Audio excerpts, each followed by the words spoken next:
رات کے وقت میں دال، انڈے اور اسی طریقے پر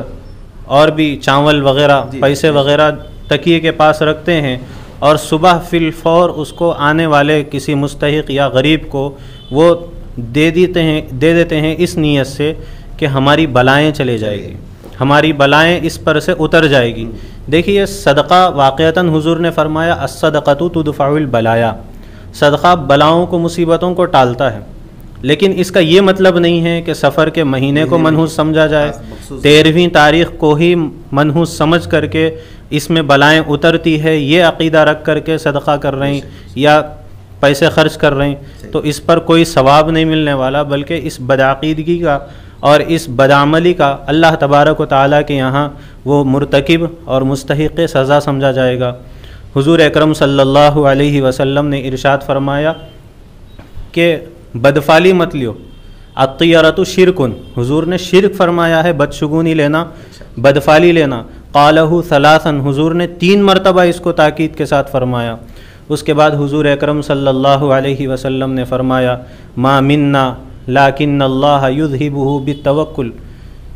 اگر کوئی آدمی اس طریقے سے بار بار بدشگولی لیتا ہے، سامنے طوطے کو بٹھا کر کے اس سے بدفالی لے رہے ہیں، یا پھر کوئی نجومی کے پاس جا کر کے اس سے غیب کی خبریں معلوم کرنا چاہ رہے ہیں، میرے آنے والے دن کیسے رہیں گے، میرے کاروبار کیسے رہیں گے، اور عام طور پر یہ سمجھا جاتا ہے کہ اس مہینے میں شادی بیاہ نہیں کرنا ہے، اس مہینے میں کاروبار شروع نہیں کرنا ہے، اور اس مہینے میں گھر کا تعمیری کام شروع نہیں کرنا ہے، اس طریقے کے جو ہے خیالات لوگ بناتے ہیں۔ تو ان کے میں صاف انداز میں اور صاف الفاظ میں یہ کہوں گا کہ حضور صلی اللہ علیہ وسلم نے ہم تمام امتیوں کی ماں حضرت خدیجہ رضی اللہ عنہا سے حضور صلی اللہ علیہ وسلم نے اسی مہینے میں نکاح فرمایا۔ اچھا،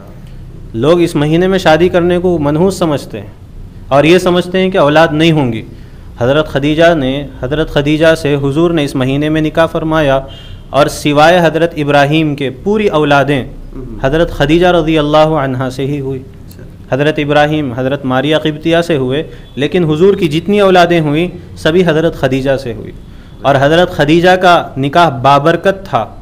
ماہ سفر میں اگرچہ ہوا تھا۔ تو یہ ہم سب کے لیے دلیل ہے، اور ہم سب کے خیالات کو اور ہمارے بد اعتقادیوں کو ختم کرنے کے لیے یہ حدیث ہمارے لیے مستدل بن سکتی ہے اور ہمارے لیے ثبوت بن سکتی ہے۔ آخر میں کچھ ایک میسج کے ان سب چیزوں سے بچنے کے لیے معاشرے کے جو ہے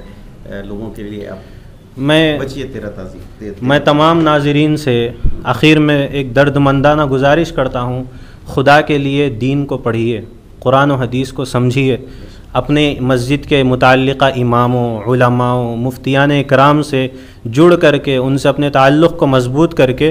نمازوں کے مسائل ہے، زکوٰۃ ہے، اپنے عقیدوں کو درست کرنے کی فکر کیجیے، اپنے ایمان کو بچانے کی فکر کیجیے، کیونکہ یہی ایک نعمت ہے جو ہمارے ساتھ وہاں اوپر آنے والی ہے۔ باقی ساری دولتیں، اولاد، بیوی، بچے، سب کچھ ہمارے یہیں چھوٹ جانے والے ہیں، اور ایمان کی ہی دولت ہے جو ہمارے ساتھ آنے والی ہے۔ تو ایمان کو بچانا ہے، جہالت کو خاندان سے، اپنے گھر سے مٹانا ہے،